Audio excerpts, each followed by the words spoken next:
Under the Republic, the Jedi Order was often seen as the protectors of order and justice, but there were many examples of schisms within the Order, when there were disagreements on how the Jedi best fulfilled that role. During the Clone Wars, some, like Sora Bulk and Kakruk, balked at the idea of leading the clone forces, and much earlier the schisms resulted in wars between different Jedi factions.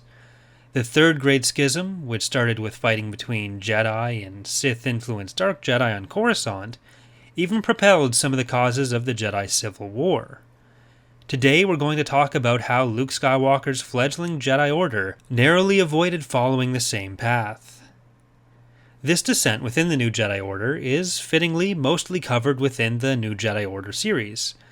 There are some hints at tension between specific characters like Luke and Kyp Durron in other earlier books, but Vector Prime is where we first see the major signs of division within the Order. With the suppression and destruction of information on the Jedi under the Empire, Luke was struggling to find the best way for the Jedi to aid the galaxy and figure out what role exactly they served under the Old Republic. And I think this is something that was handled pretty interestingly considering the real-world context of when it was written. When the new Jedi Order series was being developed, the prequels hadn't even come out yet.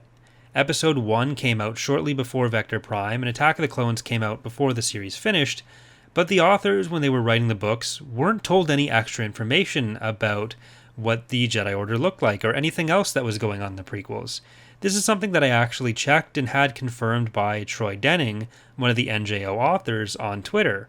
So everything that the authors would have known about what George was planning to do with the Jedi Order was what could have been sussed out from watching the original trilogy.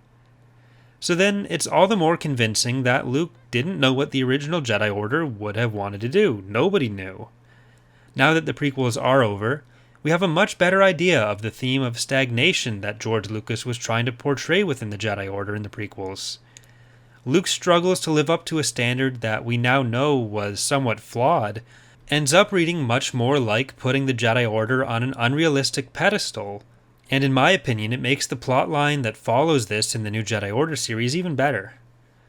The basic question that the Order under Luke is trying to solve is, what are the Jedi's responsibilities to the galaxy, especially the New Republic, and what are the Jedi's responsibility to themselves?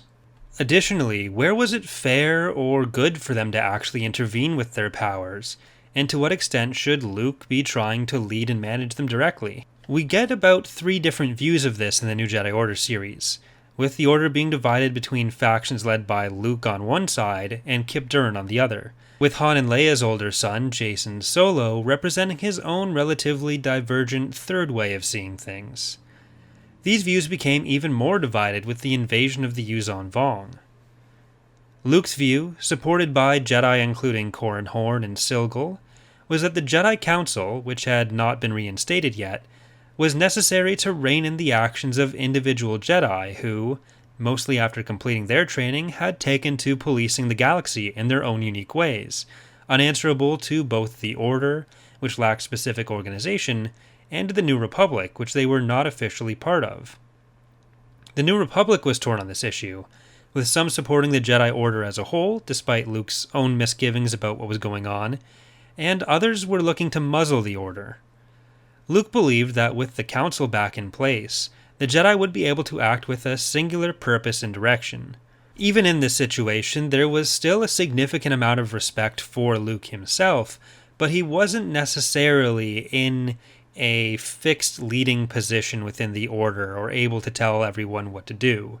They didn't really expect him to do that. If he had tried to ask for certain things, they probably would have done it, but there was not like an official requirement for how a Jedi was supposed to operate. For the second faction, led by Kyp Durron, the idea was that the Jedi should essentially continue to be these mythical warriors, going around the galaxy and inspiring and leading the people by their own example. When the Yuuzhan Vong War began, and the older Jedi were attempting to make a more analytical approach to the war, even after the death of one of their own, Mika Reglia, the faction under Kyp believed that they were being held back from their true purpose, and that it was the calling of the Jedi to fight on the front lines as soon as possible to end the threat and avenge Miko. They even thought that it would be a relatively simple fight for them, with several within this faction, especially Ganner Isode, believing that they were next to invincible.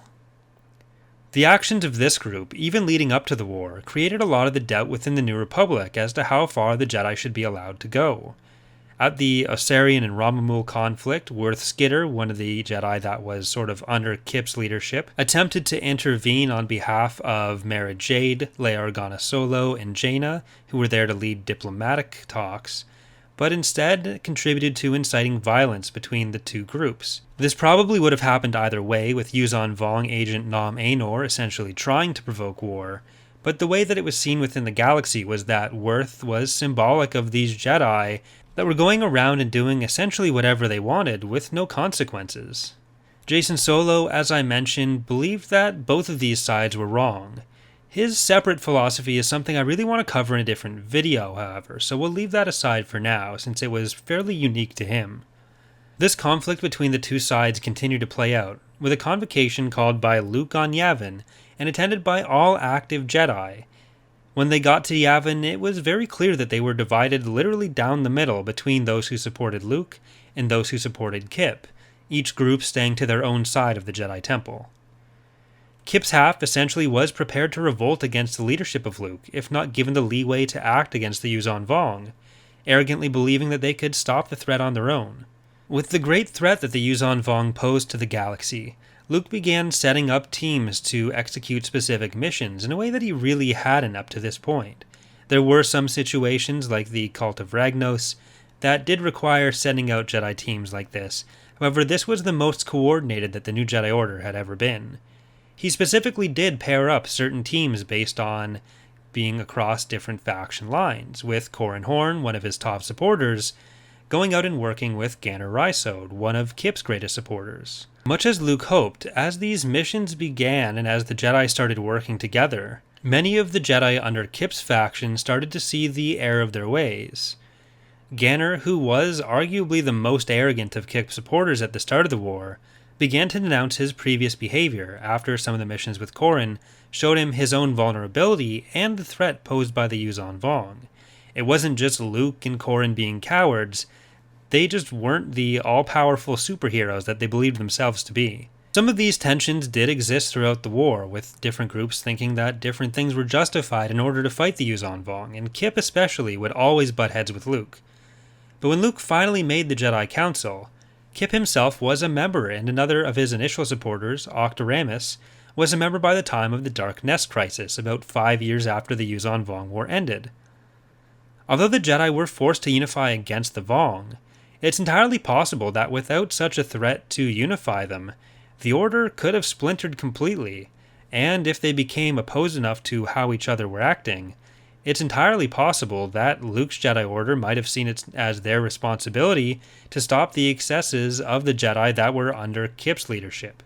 There weren't that many Jedi active in the galaxy at the time, but this wouldn't make Kyp's group the first group to kind of fall to the dark side and become their own sect of Dark Jedi. Kyp, having been responsible for the destruction of Karita, was essentially overcompensating in the role that he thought he needed to play in the galaxy to make up for killing so many people. Ironically, this could have been the thing that made him fall to the dark side entirely. That's going to do it for today, though. If you have any suggestions for future videos, please leave them in the comments. If you've enjoyed this video, then consider leaving a like and subscribing for more. In the next week or so, I've been working on a couple of videos about Zur and Zim the Despot that I'm hoping to get out, so keep an eye out for those. It may not be immediately this week, but they'll be coming out soon. Thanks for watching, and I hope to see you next time.